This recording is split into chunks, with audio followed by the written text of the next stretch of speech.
Hey, how's it going? How's everybody doing out there? You doing okay? Are you safe? Are you healthy? That's the main thing that I'm hoping to hear from all of you. Hey, just wanted to kind of touch base, see how everyone's doing out there. Just wanted to bring up, the state of the UFC, the state of boxing, and what you think and what's going on with that, especially with the, the novel COVID-19, the coronavirus coming out and basically putting everything on hold. So what are you thinking about when it comes to this? I mean, we're missing out on UFC 249. That was a absolutely massive fight card that they had going on there. We got to be worried about Vasily Lomachenko, the Teofimo Lopez fight that was going to happen May 30th. That's going to be canceled. You start looking at fighters that might be nearing the end of their career, and to take a year out of a fighter's career is massive. That would be like you not working at your job for 5 or maybe 6 years. So, gone. So they're not making money. They're not able to do any of that. The promoters that normally put on these fights aren't making it. The people that work them, the money coming in the areas that are positively affected for the fights happening. I don't know about Vegas, but any, any other regular areas. So just wanted to hear some of your thoughts and what you think about them. We look at a fight that was coming up that should be happening fairly recently or in the future, would be Tyson Fury versus Deontay Wilder. And that first, I should have put those videos. Why did I put those videos out? What's wrong with me? Anyway, you're looking at that rematch, the part of the trilogy there. And, history has shown the person that wins the second fight usually goes on to win the third fight the majority of the time. And when you think about it, Tyson could be winning, Fury could be winning 3 of 3. Had some judges judged that first fight a little bit differently. So, what are we talking about? What do we want to get into? What are some things we want to go over? I mean, do we go back and talk about the Fury-Wilder fight? I think everybody's had their opinions on it. They've spoken out about it. And the bottom line is you have somebody that only has an A plan. They have one plan going into the fight. And when they don't have that plan anymore, everything seems to shut down. Tyson Fury, who can remold and change his style, and he brings in the Kronk gym into his corner. I mean, you couldn't ask for a better combination now with him. I was not a fan of Fury's early in his career. Those of you that know, I was a huge Klitschko fan. Still am. I still like those guys. I have no animosity toward them at all. I really like them. And but they're retired and they're out of the biz. So you keep going on. And just like boxing, you keep going forward. And you find new people.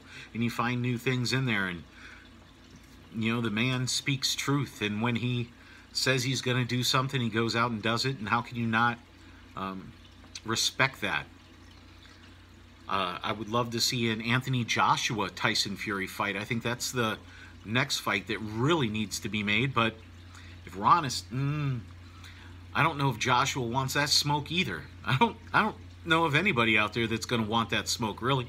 Maybe Dylan White. You might start looking into some of those other fighters that, that are up and coming, that maybe you want to throw them in there and give them a shot.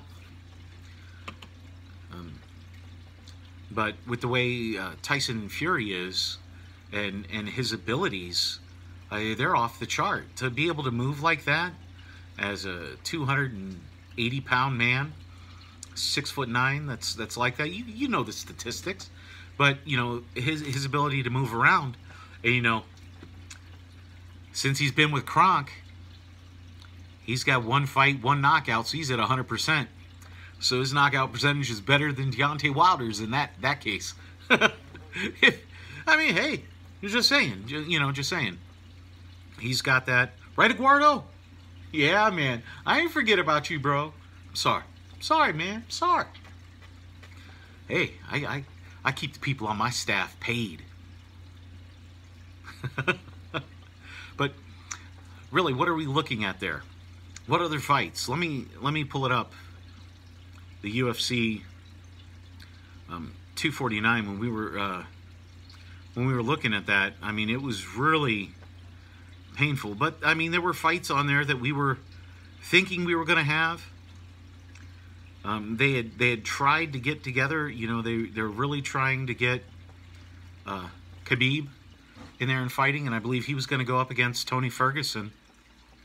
And Ferguson, those are two of the hottest fighters in that division.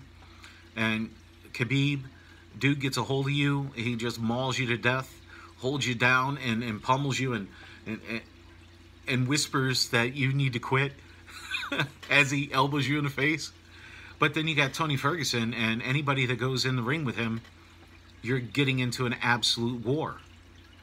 And both men have excellent grappling skills. Both men have excellent striking skills. So that was when, and Khabib has very, very good wind, you know, and endurance. And Ferguson's is kind of off the chart a little bit. So as far as his wind goes. So that fight, they've tried 4 or 5 times now, and it just doesn't happen. It's like it's never meant to be. That fight is just one of those that is going to go down, and we're going to talk about 15 years from now and the what if. What if they would have fought in their prime? What if this would have happened? What if these guys would have got together earlier? You know, and we see that, and unfortunately that happens in fighting. And now with the coronavirus, it's going to be stretched out even farther. So we're going to be missing out on that, and maybe that fight never happens, because I believe Ferguson now, you're looking at, he's at 36 years old. So next time he fights could put him around 37. And for his weight, you know, being a lighter weight fighter, your window is a lot smaller at the lighter weights. You really don't see people coming out. I mean, Uriah Faber came back in his 40s, and that's like phenom, like almost unheard of. But do we think he's really going to be #1 in that division? So 36 years old, you figure that window is closing. Maybe he has another year of top level in there. You know, the heavyweights tend to be able to carry on longer because they're not solely holding on to just their wind and stuff. They can do technique, they can do power, whereas the lighter weights, speed is a very big aspect in their fight game. So we look at that. Who's going to fight that? You had Jones. Now I'm switching over to boxing. I know I got MMA and boxing, just throwing it all in together there. And you do have Jones. I believe it was James Jones. I want to say Jamal Jones. Jamal James. Jesus. Gee. Anyway, he was up. He was going to be fighting for an interim title, and now that's going to be put off. So he's not going to have his title shot there. And it's you get into these camps and you hit that peak, and then all of a sudden it's taken away from you. I mean, you lose so much when that happens. I mean, great physically wise, you know, but your body takes a little bit of a beating going into those camps because it's at a different level than your typical just training to maintain. So, but yeah, what are some fights that you have coming up that you want to see, have to see? What fights do you think are probably going to be canceled? I think anything in May or June, possibly July, probably not going to happen. So let me know what you think on that, okay? All right, well, hey, it's a big ragu. Might as well make these videos, right? Anyway, Guardo, you got anything? No? We're good? All right, big ragu. I'm out.